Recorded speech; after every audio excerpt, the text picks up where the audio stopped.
إن الحمد لله نحمده ونستعينه ونستغفره ونؤمن به ونتوكل عليه ونعوذ بالله من شرور أنفسنا ومن سيئات أعمالنا من يهده الله فلا مضل له ومن يضلل فلا هادي له وأشهد أن لا إله إلا الله وحده لا شريك له وأشهد أن محمدا عبده ورسوله أعوذ بالله من الشيطان الرجيم بسم الله الرحمن الرحيم يا أيها الذين آمنوا اتقوا الله حق تقاته ولا تموتن إلا وأنتم مسلمون يا أيها الناس اتقوا ربكم الذي خلقكم من نفس واحدة وخلق منها زوجها وبث منهما رجالا كثيرا ونساء واتقوا الله الذي تساءلون به والأرحام إن الله كان عليكم رقيبا يا أيها الذين آمنوا اتقوا الله وقولوا قولا سديدا يصلح لكم أعمالكم ويغفر لكم ذنوبكم ومن يطع الله ورسوله فقد فاز فوزا عظيما أما بعد فإن خير الحديث كتاب الله وخير الهدي هدي محمد صلى الله عليه وسلم وشر الأمور محدثاتها وكل محدثة بدعة وكل بدعة ضلالة وكل ضلالة في النار بسم الله الرحمن الرحيم قاف والقرآن المجيد بل أجبوا أن جاءهم منذر منهم فقال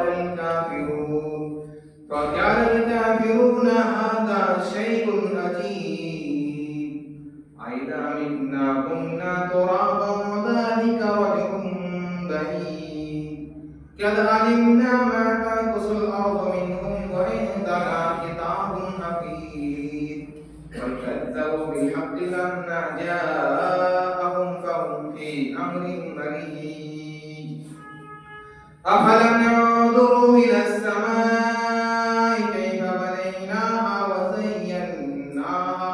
وزيناها وما لها من فروج والأرض مددناها وألقينا فيها رواسي وأنبتنا فيها من كل زوج بهيج تبصرة وذكرى لكل عبد منيب ونزلنا من السماء ماء مباركا فأنبتنا به جنات وحب الحصيد والنخل باسقات لها طلع نضيد رزقا للعباد وأحيينا به بلدة ميتا كذلك الخروج كذبت قبلهم قوم نوح وأصحاب الرس وثمود وعاد وفرعون وإخوان لوط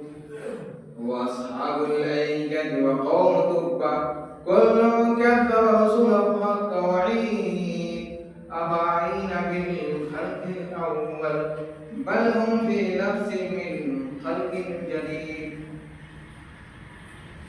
قال الله تبارك وتعالى في كلامه المجيد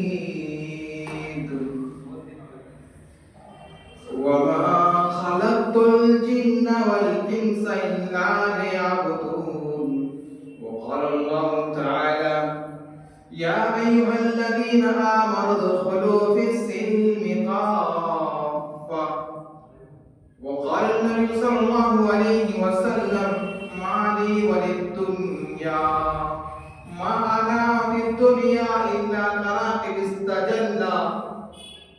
كراكب استجل تحت شجرة ثم راح وتركها. رواه الترمذي. قال ربي اشرح لي صدري ويسر لي أمري واحلل عقدة من لساني يفقهوا قولي. اللهم ربي زدني علما. اللهم ربي زدني علما. اللهم ربي زدني علما. ربي يسر ولا تعسر وتمم بالخير. تمام اسم کی تعریف توصیف کی بڑائی بزرگی وحدہ اس اللہ رب العالمین کے لیے ہے جس نے ہمیں اس دنیا کے اندر پیدا کیا اور پیدا کر کے یوں ہی نہیں چھوڑا، بلکہ اس دنیا میں بہت سارے انبیاء کرام کا سلسلہ جاری کیا اور تمام انبیاء کرام اس دنیا کے اندر آیا اور تمام لوگوں کو نیکیوں کی طرف ابھارا اور برائیوں سے منع کیا۔ وہی خالق و رازق ہے، وہی پوری دنیا کی سلطنت کا مالک ہے۔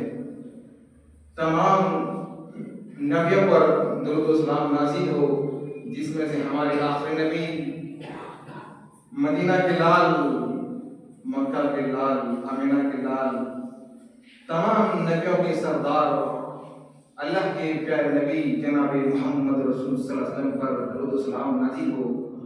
اللهم صل على محمد وعلى آل محمد كما صليت على إبراهيم وعلى آل إبراهيم إنك حميد مجيد. اللهم بارك على محمد وعلى آل محمد كما باركت على إبراهيم وعلى آل إبراهيم إنك حميد مجيد. حاضرین جمعہ، بزرگوں، دوستوں اور میرے اسلامی بھائیوں اور پردہ نشین ماں اور بہنیں،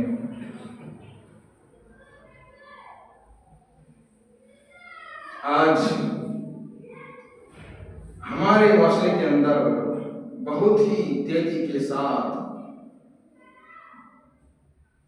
بگڑتا ہوا معاشرہ نظر آ رہا ہے۔ آج ہمارے سماج کے اندر بہت ساری خرابیاں، بہت ساری برائیاں دیکھتے ہوئے نظر آ رہا ہے۔ یہ تمام برائیاں آخر کیوں تیزی کے ساتھ بڑھ رہا ہے؟ یہ تمام بدکاریاں لوگوں کو انجام کیوں دے رہے ہیں؟ آخر اللہ رب العالمین نے ہمیں اس دنیا کے اندر عبادت کے لیے پیدا کیا ہے، اور آج ہمارا معاشرہ بگڑتا ہوا نظر آ رہا ہے۔ اللہ رب العالمین قرآن میں کیا کہتا ہے؟ وَمَا خَلَقْتُ الْجِنَّ وَالْإِنسَ إِلَّا لِيَعْبُدُونِ، میرے بندو، ہم نے تمہیں اس دنیا کے اندر صرف اور صرف اس لیے پیدا کیا ہے کہ ہماری عبادت کریں، ہماری عبادت کریں۔ لیکن آج انسان اللہ رب العالمین کی عبادت کے سوا کس کی عبادت کر رہے ہیں؟ ذرا ہمیں غور کرنے کا مقام ہے۔ اللہ رب العالمین کی عبادت کے بجائے آج ہم نے اپنی عبادت کو نہیں سمجھا کہ آخر اللہ رب العالمین نے ہمیں اس دنیا کے اندر کیوں پیدا کیا ہے۔ پیدا کرنے کا مقصد اللہ رب العالمین کو کیا ہے کہ صرف اور صرف میری عبادت کریں۔ لیکن آج ہم مزاروں کے اندر سجدہ ریز ہو رہے ہیں، مزاروں کے اندر اپنے سجدوں کو جھکا رہے ہیں، لیکن اللہ رب العالمین کہہ رہا ہے میرے بندو، تم میرے سوا کسی کی عبادت کو نہیں کرنا ہے۔ اگر کسی کی عبادت کرو گے تو تمہیں ہمیشہ جہنم میں رہنا پڑے گا، اور جہنم سے ہمیشہ نہیں نکالے جاؤ گے۔ اس لیے پیدا کرو میری، میں اپنے عبادت کے لیے پیدا کیا ہے۔ میرے بھائیوں، کبھی آپ نے غور کیا، کبھی آپ نے سوچا کہ مسلمان اور کافر میں کیا فرق ہے؟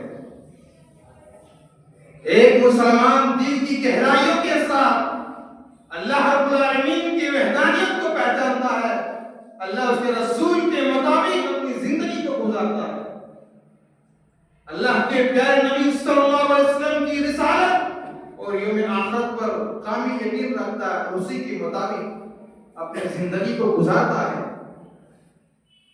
اور اللہ رب العالمین کے مقرر کے اصول حدود کی پابندی کرتا ہے، یہ مسلمان ہے جو اللہ اس کے رسول کے مطابق بھی اپنی زندگی کو گزار رہا ہے۔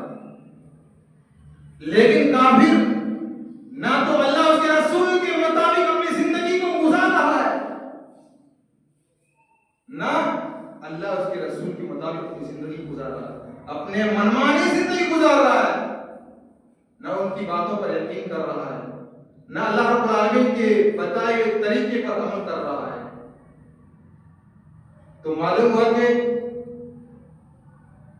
مسلمان اور کافر میں ایمان عمل کے ہونے کا فرق ہے۔ مسلمان میں ایمان و عمل میں ہونے کا فرق ہے۔ اس دنیا میں انسان کے سامنے بہت سے کام آتے ہیں جنہیں حاصل کرنے میں، جنہیں بچانے میں، جنہیں ترقی یافتہ میں مصروف رہتا ہے، ترقی میں مصروف رہتا ہے، لیکن انسان کے تمام دنیائی مسائل میں ایک اہم مسئلہ روزی کا مسئلہ ہے۔ ویسے تو اسلام نے اسے دنیا کے مسائل میں حیثیت دی ہے، لیکن دین سے دور رہنے کی وجہ سے،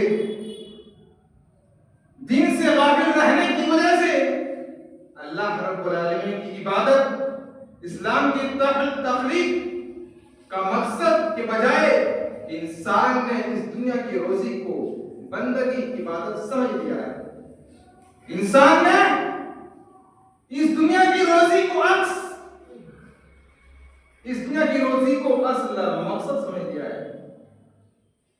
ہماری زندگی کا مقصد کیا ہونی چاہیے؟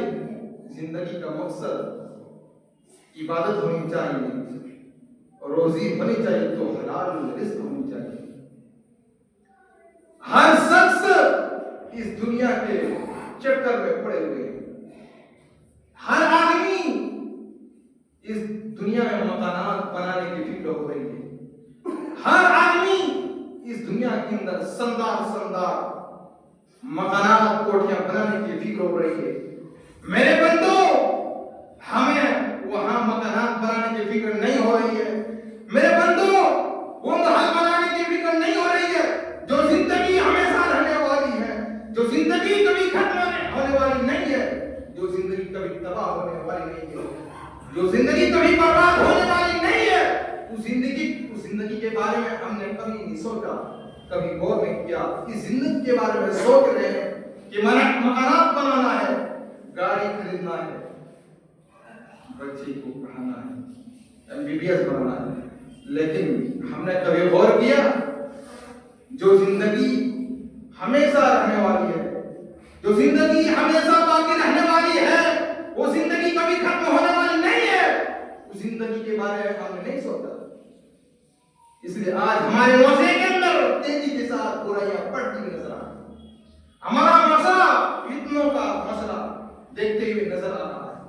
ہم نے غور نہیں کیا، ہم نے سوچا نہیں۔ دنیا میں روشنی حاصل کرنے کے لیے ایک انسان بے چین ہے، لیکن ہمارا قبر کے اندر کیا معاملہ ہوگا؟ قبر کے اندر ہمارا کیا معاملہ ہوگا؟ جب ہماری موت آ جائے گی، جب ہمیں قبر کے اندر سویا جائے گا، اس دن کے بارے میں ہمارا کیا معاملہ ہوگا؟ اس دن ہمیں اندھیرا میں سونا پڑے گا۔ ہم دنیا میں روشنی حاصل کرنے کے لیے بے چین رہتے ہیں، ایک دن لائٹ چلی جاتی ہے، پریشان ہو جاتے ہیں، لیکن کبھی ہم نے سوچا کہ قبر کے اندر جب ہمیں سونا پڑے گا اندھیرے میں، اس دن ہمارا کیا ہوگا؟ اس کے بارے میں کبھی غور کیا؟ نہیں کیا۔ دنیا میں انسان مصیبت سے گھبراتا ہے، پناہ مانگتا ہے، لیکن میدان حشر میں ہمارے ساتھ کیا کیا جائے گا؟ ہمیں کن چیزوں کے بارے میں ہمیں حساب دینا ہے، اس کے بارے میں ہم نے کبھی نہیں سوچا۔ میرے بھائیوں، ہم نے کبھی نہیں سوچا۔ ایک انسان گھبراتا ہے اپنے پریشانیوں سے، مصیبت سے، لیکن ہمیں آخرت کی نجات کیسے مل جائے، ہمیں جہنم سے کیسے بچ جائے اور جنت میں داخل ہو جائے، اس کی کوئی فکر نہیں ہے۔ آج انسان نے اصل مقصد کیا سمجھ لیا ہے؟ روزی کا مسئلہ سمجھ لیا ہے، کھاؤ رہو ایسے مت کرو۔ اصل مقصد روزی کا مسئلہ سمجھ لیا، انسان کا اصل مقصد یہی بن گیا ہے۔